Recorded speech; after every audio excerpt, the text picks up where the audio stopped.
Baik, Assalamualaikum warahmatullahi wabarakatuh. Dan selamat datang di channel YouTube saya. Ini adalah pertama kali saya membuat YouTube, jadi mohon maaf bila ada kesalahan ngomong dan agak terbata-bata pada saat mengomong. Baiklah, di sini jangan lama-lama. Di sini saya akan menjelaskan dan mereview hasil kerja website saya. Di sini saya menggunakan aplikasi Visual Studio Code dan XAMPP.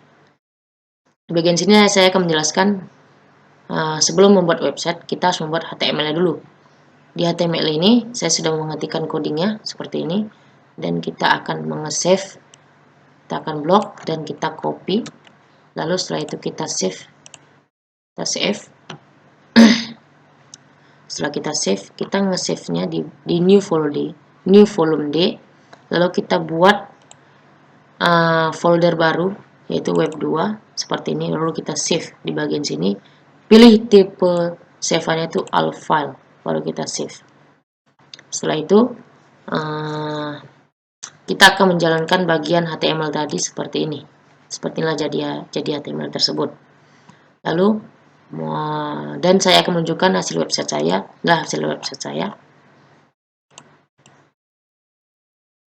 Ini hasil website saya.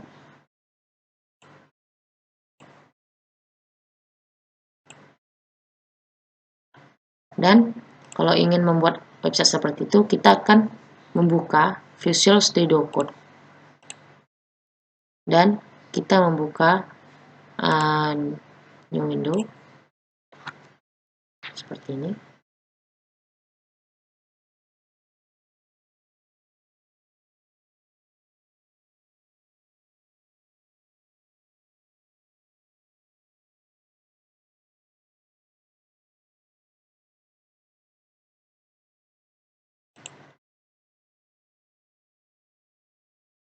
Dan open folder.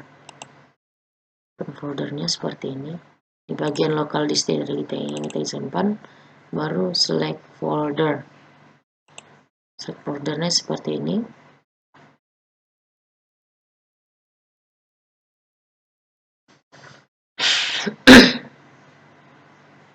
Dan jadinya seperti ini, yaitu tes HTML 1. Dan inilah codingannya sebelum kita membuatnya ke indeks PHP. Dan di bagian indeks PHP ini yaitu inti dari website saya, seperti ini. Indeks PHP ini inti dari website saya. Sebelum kita membuat ke website, pertama-tama kita akan membuka aplikasi XAMPP dan kita akan mengaktifkan bagian Apache dan MySQL. Apa kegunaan mengaktifkan ini? Supaya pada saat kita menjalankan website nanti, dari website kita itu akan jalan dan tidak error. Oke, sudah jalan bagian XAMPP saya, dan sini akan saya menjelaskan bagian indeks PHP.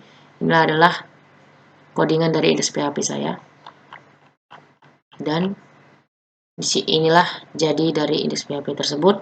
Dan di sini akan menjelaskan bagian dari header webnya.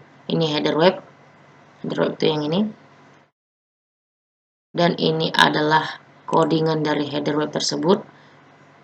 Kalian bisa mengambil header foto dari PNG itu adalah untuk header webnya.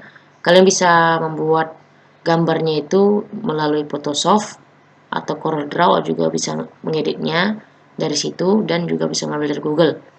Lalu kita simpan di new folder. Kita buat di bagian sini new folder. Bagian new folder kita buat gambar, dan dia akan tersimpan di bagian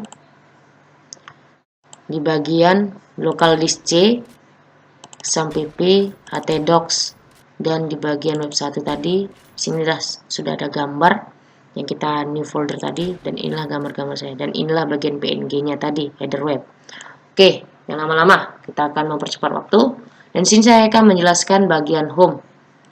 Bagian home ini adalah nama kelas NPM saya dan kuliah dan dosen saya, yaitu Pak Surya Dharma. Dan inilah dia hasil dari home saya. Supaya agak lebih rapi, beginilah. Lalu saya akan menjelaskan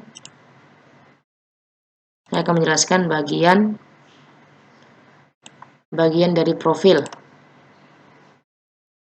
Profil saya seperti ini. Sini profil itu adalah data diri kita. Ada gambar kita juga. Seperti ini. Lalu sini saya akan menjelaskan bagian dari galeri saya. Galeri sini pun ada juga ada codingnya. Ini codingnya. Galeri tadi sama seperti header tadi, disimpan di gambar juga. Dan inilah dia hasilnya dari galeri saya. Dan juga sini saya akan menjelaskan variabel dan operator. Variabel dan operator ini sama seperti kita matematika, yaitu penjumlahan, pengurangan, perkalian, pembagian, dan modulus. Ini adalah codingan saya supaya agar lebih rapi. Saya dicicil juga lah, dan inilah dia hasilnya. Dan sini saya juga akan menjelaskan bagian form. Form itu seperti ini. Form itu seperti data diri juga, tapi kita kayak data diri dari internet gitu. Seperti menginput kayak di bandara ataupun seperti apa gitu, seperti di kereta api. Inilah dia codingnya. Di sini kan ada simpan dan reset. Jadi web saya itu seperti ini, bagian form. Bagian form ini seperti ini. Ada npm nama-nama, nama, email, alamat, jurusan, dan jenis kelamin. Di sini ada bagian simpan dan reset. Bagian simpan dan reset ini kita bisa lihat codingannya dari hasil PHP. Kita ketik lagi hasil PHP di bagian sini, new file dan hasil PHP, dan inilah ketikan dari coding yang reset dan simpan tadi. Jadi kalau di sini kita ketik seperti ini, npm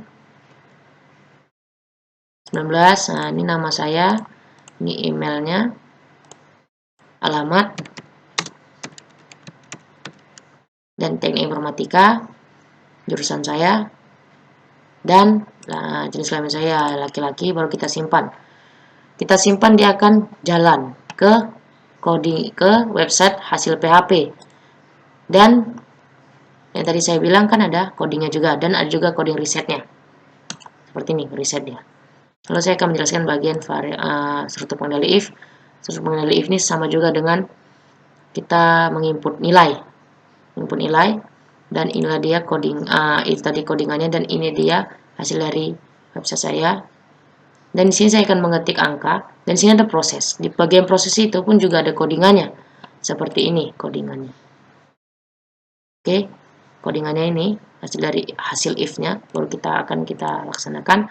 Sini seperti nilai saya 90, kita proses, dan nilainya A.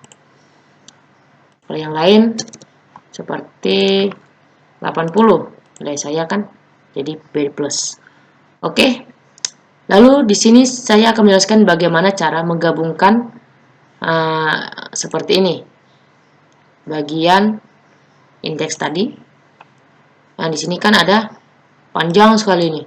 Di sini sebenarnya yang 3 biji ini, 3 codingan ini tidak ada. Yang ada cuma bagian home, profil, dan galeri. Dan saya berpikir, dosen saya suruh menggabungkan bagian dari variabel, form, dan struktur pengendali if. Jadi, saya sudah dapat codingannya dari sumber lain, dan inilah dia codingan untuk menggabungkan bagian yang 3 tadi itu, yang tidak ada di website saya. Dan inilah dia hasilnya, sudah saya gabungkan. Baik, terima kasih, itu saja. Lebih dan kurang saya mohon maaf.